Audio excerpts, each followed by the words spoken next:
Bom, pessoal, para mim é um prazer estar aqui mais uma vez com vocês. Até fazer um tempinho que eu não vim aqui em Bento, aqui na celebração, né?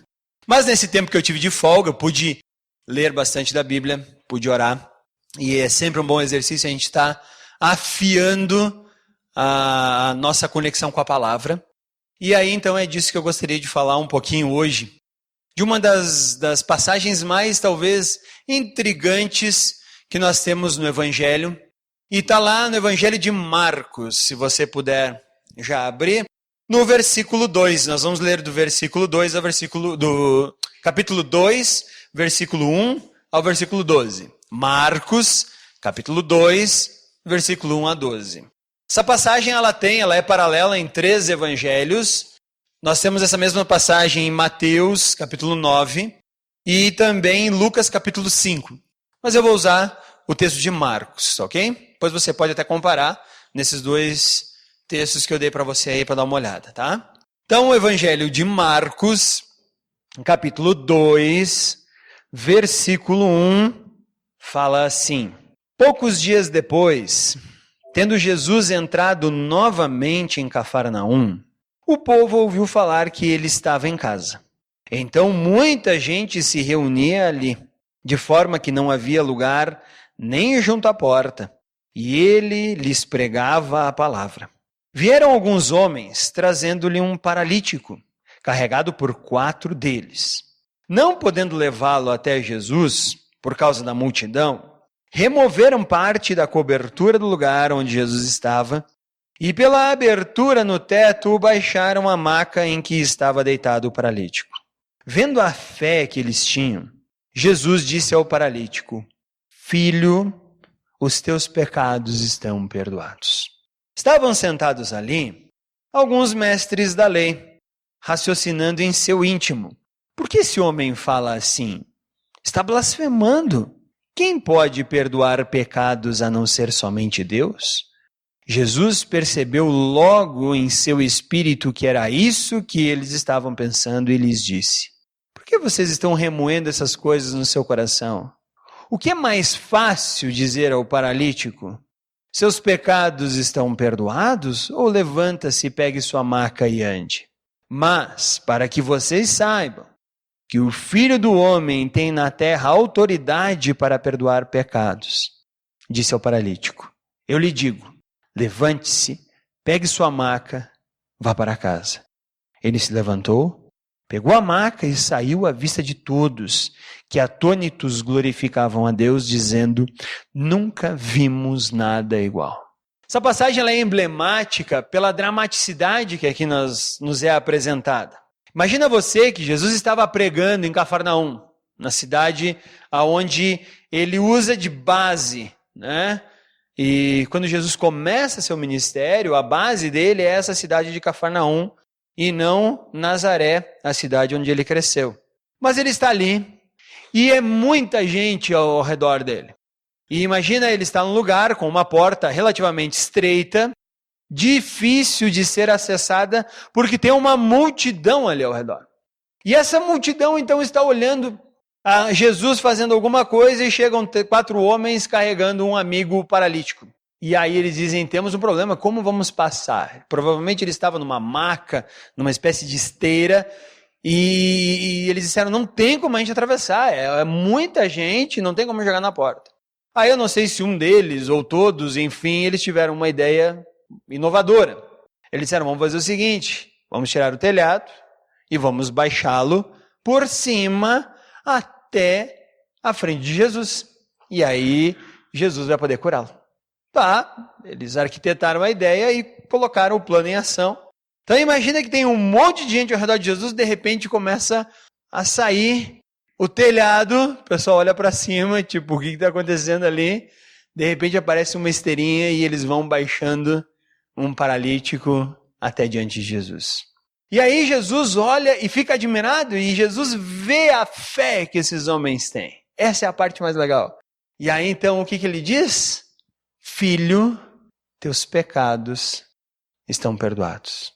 E aí para aquele silêncio, porque não só os fariseus e mestres da lei começam a conversar quem pode perdoar a não ser Deus? Mas eu fico pensando no paralítico e nos seus amigos. Talvez esse cara deve ter olhado e dito assim, eu não vim aqui por causa dos meus pecados, Jesus. Não sei se o senhor percebeu, mas eu tenho um problema maior aqui para resolver. Fica essa pergunta no ar. Baixa um paralítico na frente de Jesus, Jesus olha, vê a fé que eles têm e diz, teus pecados estão perdoados. Aí talvez até os amigos disseram, puxa, o que a gente fez? Trouxemos o rapaz para o lugar errado, né? Quem quer perdão dos pecados? Queremos que ele ande. E aí então, Jesus no seu íntimo percebe que os mestres da lei ali presentes estão cochichando, dizendo assim, mas só Deus pode perdoar pecados. Quem é esse cara? Pensa que é? Está blasfemando? E sabe o que é mais interessante? Eles estão plenamente certos. Só Deus pode perdoar pecado. Por isso eu fico às vezes abismado quando eu olho alguns textos, e esse texto é um deles, quando algumas pessoas vêm com aquela história assim, não, Jesus nunca disse que ele era Deus. Pois é, que interessante, mas quem ouvia Jesus no contexto da época acusava Jesus de blasfemar ou pegava em pedras para apedrejá-lo porque ele tinha dito que ele era Deus e tudo mais.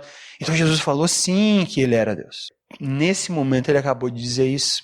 Afinal de contas, todo pecado humano é uma ofensa contra Deus. Então ele pode perdoar pecados porque ele é Deus. Por isso só Deus pode perdoar pecado. Imagina que nós temos 3 pessoas. Nós temos fulano, beltrano e cicrano. E aí fulano deu um tapa na cara do beltrano. E aí o cicrano olha e diz, eu te perdoo. Beltrano vai olhar e dizer, peraí meu amigo, não foi contra ti que foi esse bufetão. Foi na minha cara, só eu posso perdoar ele. Exatamente isso. Só Deus pode perdoar pecado. Qualquer homem que levantar-se e disser, eu posso perdoar pecados, é um blasfemador. Por isso esses mestres da lei se olharem e disseram, opa, tem algum problema aí.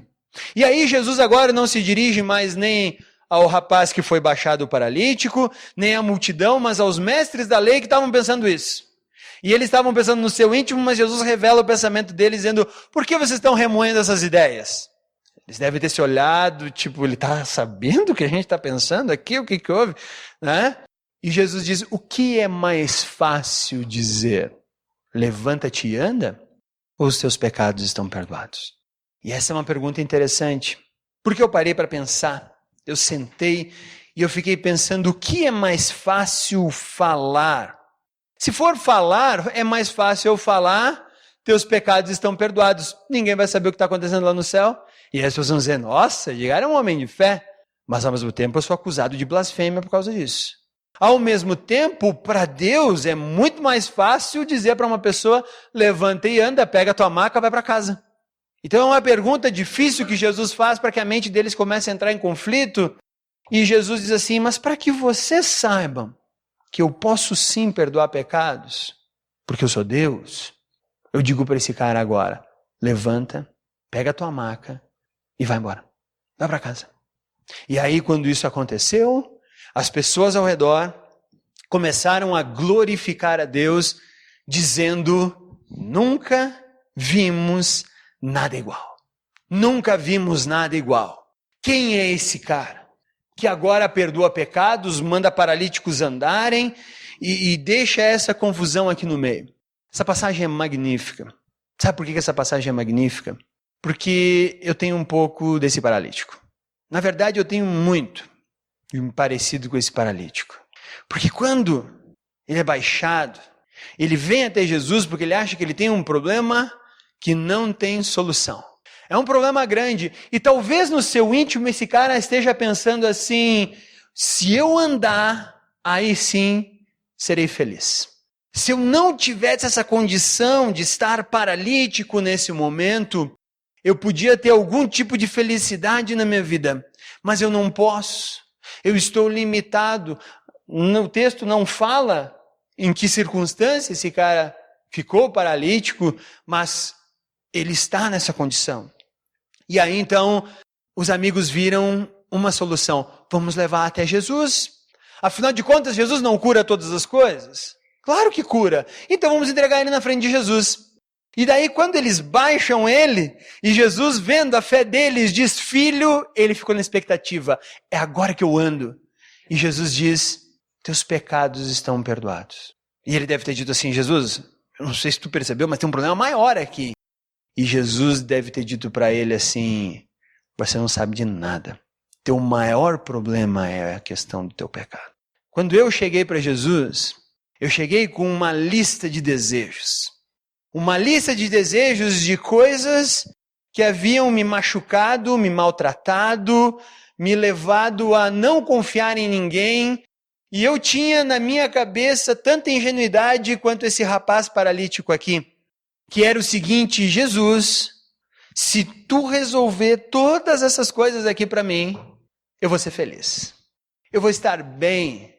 Eu vou ser uma pessoa alegre. Nunca mais eu vou deixar alguém ver a minha cara triste se você agir assim na minha vida. Mas quando eu cheguei para Jesus, ele olhou no meu rosto e ele disse assim, Edgar, teu problema é muito maior do que isso. Como assim, Jesus? Teu problema é o pecado. Esse é o maior problema da tua vida.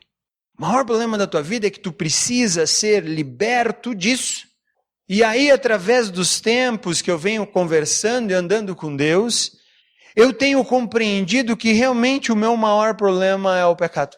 E pecado, a gente costuma chamar de algumas ações que a pessoa faz erradas, mas na verdade, pecado é tudo aquilo que eu faço sem confiar que Deus vai agir de uma maneira muito melhor. Pecado é qualquer ação na minha vida, é qualquer atitude que eu tenho em que eu ache que eu tenho uma solução melhor que a de Deus. E esse paralítico pensava nisso. Porque ele dizia assim, não, minha vida se resolve se eu deixar de ser paralítico.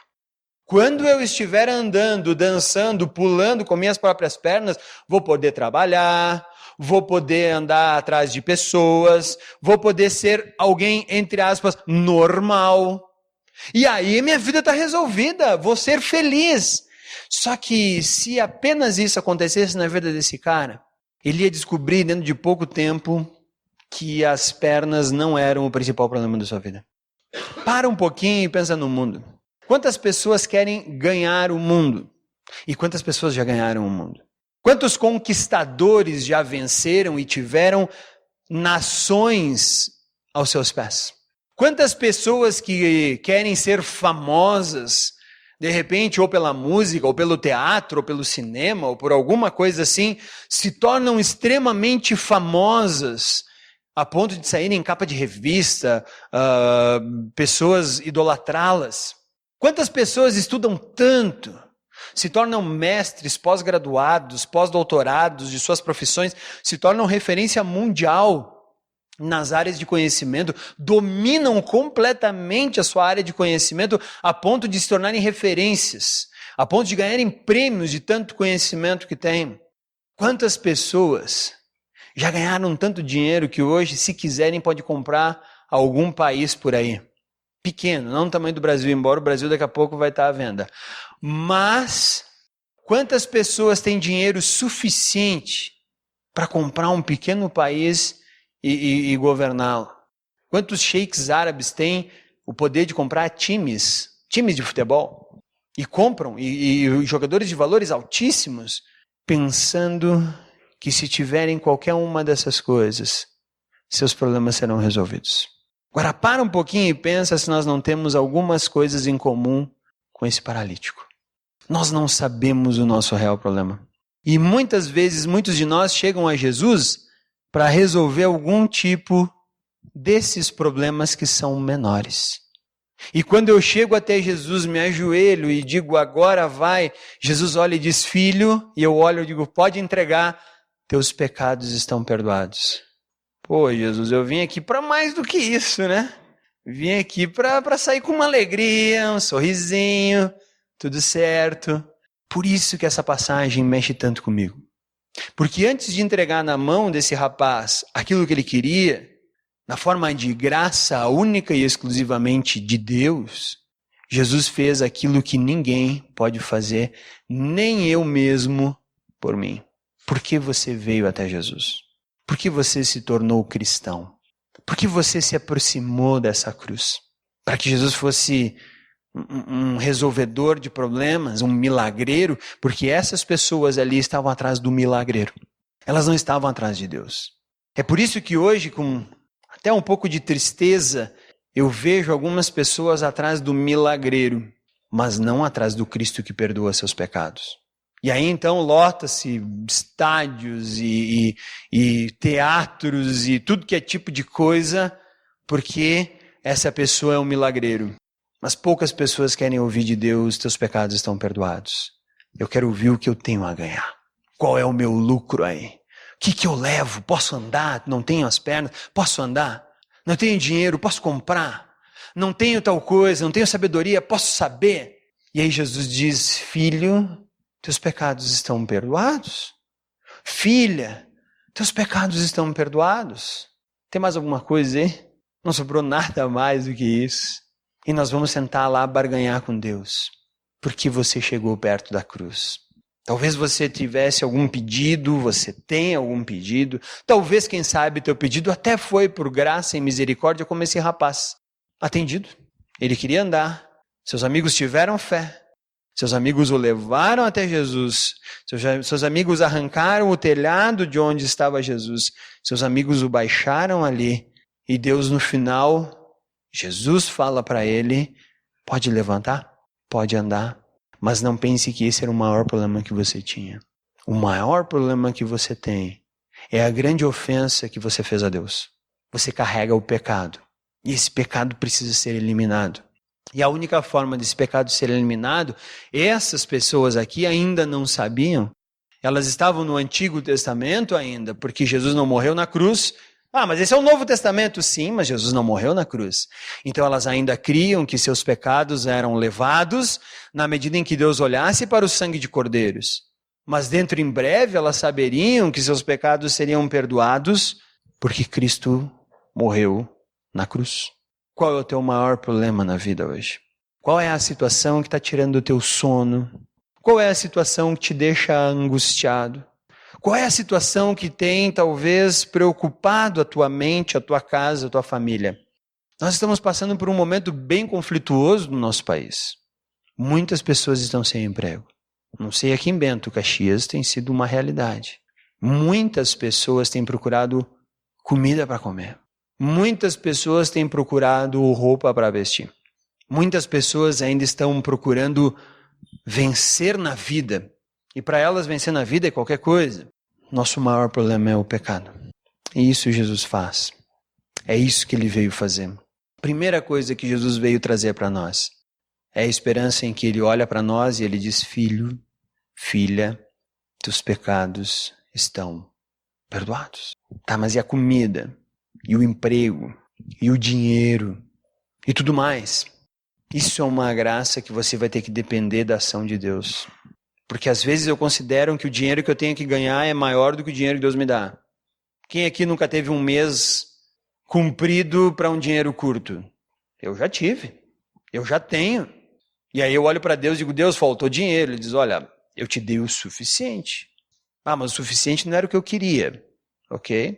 Então como você está com Deus? O que você tem levado diante da cruz? Quais são os teus pedidos de oração? Esse rapaz pedia para andar. Qual é o problema que nos paralisa? E lembre-se que ao colocar tudo isso diante da cruz, nem sempre Deus vai remover o problema, mas Deus sempre vai resolver aquilo que nós não podemos fazer por nós mesmos, a sua salvação. Então Jesus, revelando-se Deus, ele disse, eu não sou só um curandeiro aqui, gente. Não sou um milagreiro. Não sou uma pessoa que as pessoas vêm aqui agora e me pedem coisas. Não sou o gênio da lâmpada do Aladim. Como muita gente pensa que Jesus é, o gênio da lâmpada. Eu esfrego, tenho 3 pedidos. Faço os 3 pedidos e ele tem que obedecer. Afinal de contas, eu esfreguei a lâmpada. E às vezes esse esfregar a lâmpada é algum tipo de religiosidade estranha.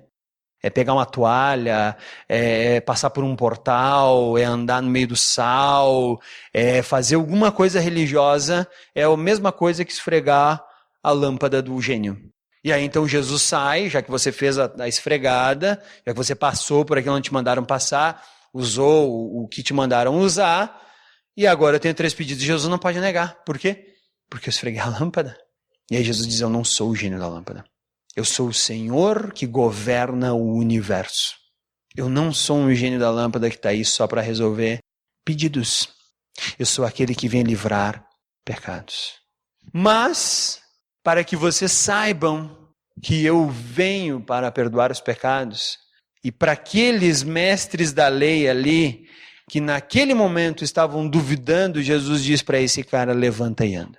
Então, às vezes, para que as pessoas ao nosso redor, não para nós, lembra disso, para que as pessoas ao nosso redor glorifiquem o Deus que está agindo em nossa vida, às vezes Jesus vai dar para a gente, pela graça e pela misericórdia, aquilo que pedimos. Porque se fosse só para curar paralíticos, Jesus não precisava fazer isso em público. Ele só precisava chegar lá, ele sabia que esse paralítico existia, ele é Deus. Ele sabia onde esse paralítico morava, ele é Deus. Ele podia apenas chegar lá. Oi, tudo bem? É aqui que mora o paralítico? Sim. Eu sou Jesus, vim aqui curá-lo. Opa, Jesus, que legal, entra aí, está aqui ele na cama. Levanta e anda. E aí Jesus saía a porta fora e ia para a próxima casa. Oi, aqui é alguém que está passando fome? É, eu vim aqui trazer comida. E aí Jesus saía, ele ia para a próxima porta. Oi, aqui é alguém que está cego? Sim, eu sou Jesus, eu vim aqui curar. Aí vem a pergunta, por que então Jesus fazia isso no meio das pessoas? Pelo último versículo. Ele se levantou, pegou a maca, saiu à vista de todos, que atônitos glorificaram a Deus, dizendo nunca vimos nada igual. Quando nós chegamos até Jesus com os nossos pedidos, Jesus olha para nós e ele diz, seus pecados estão perdoados, filho ou filha, querido, amado, amada, teus pecados estão perdoados. E a gente diz, ok, Jesus, que bom. Aí Jesus pode dizer às vezes, mas na infinita graça e misericórdia de Deus, eu vou conceder um pedido, um desejo, alguma coisa que você está me pedindo. E quando isso acontece, eu revelo à vista de todos. E aí qual é o objetivo dos presentes que Deus me dá? Glorificaram a Deus.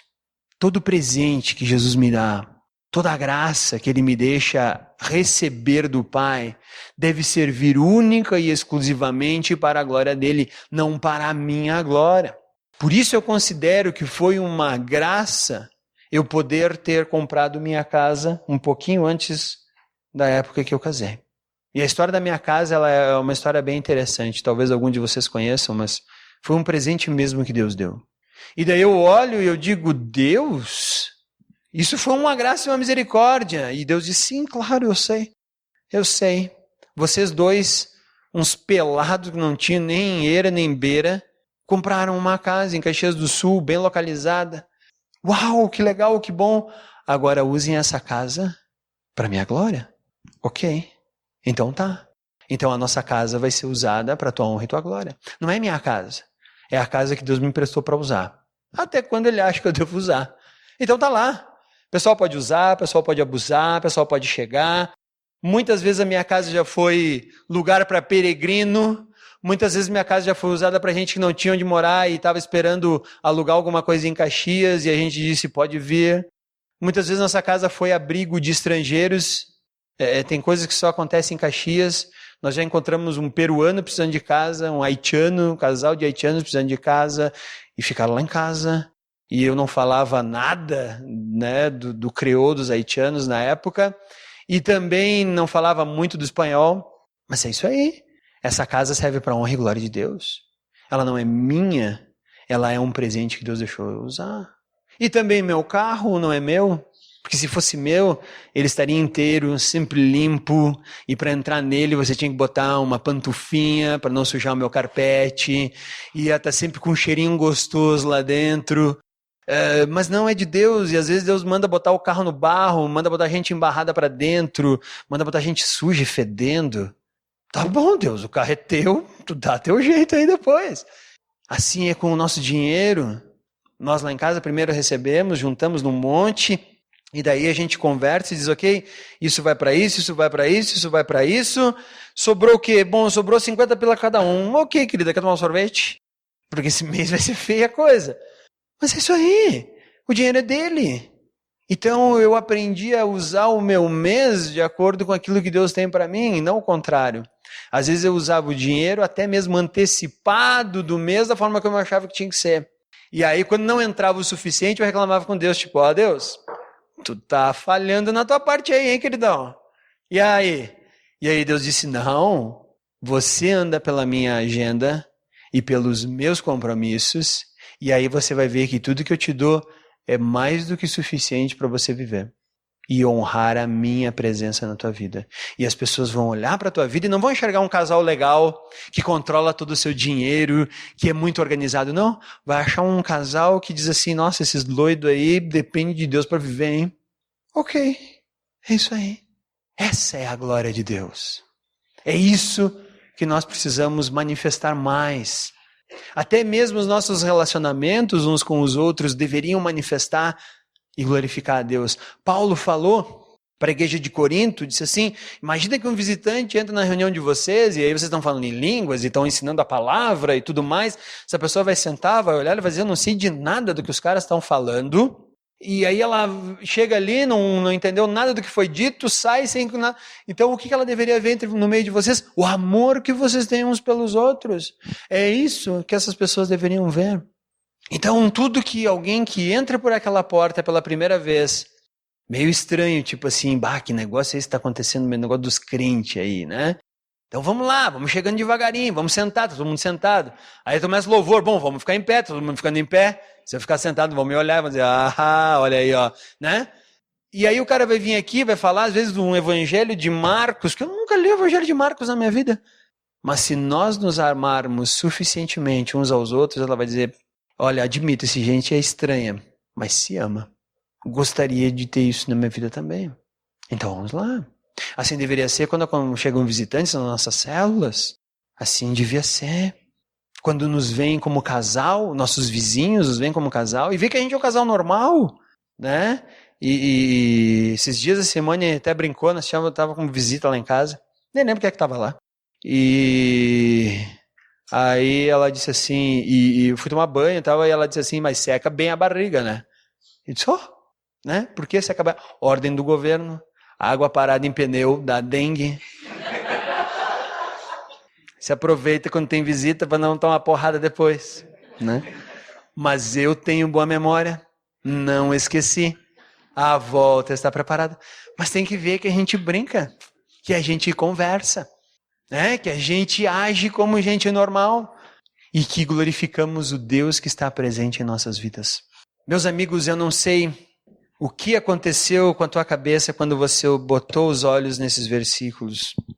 Mas Jesus mostrou para esse paralítico que ele tinha um problema muito maior. Eu não sei o que você chegou para Jesus hoje de manhã nas suas orações e pediu, mas lembre-se sempre, Jesus está sempre disposto a resolver o maior problema que você tem. E às vezes o maior problema que eu tenho, eu não estou enxergando. E Jesus vem e diz, teus pecados estão perdoados. Tua conexão com Deus está religada. Acho que você não precisa muito disso. Mas você precisa muito de andar comigo. Isso que você está me pedindo, eu posso dar. Eu sou Deus suficientemente governante para dar isso.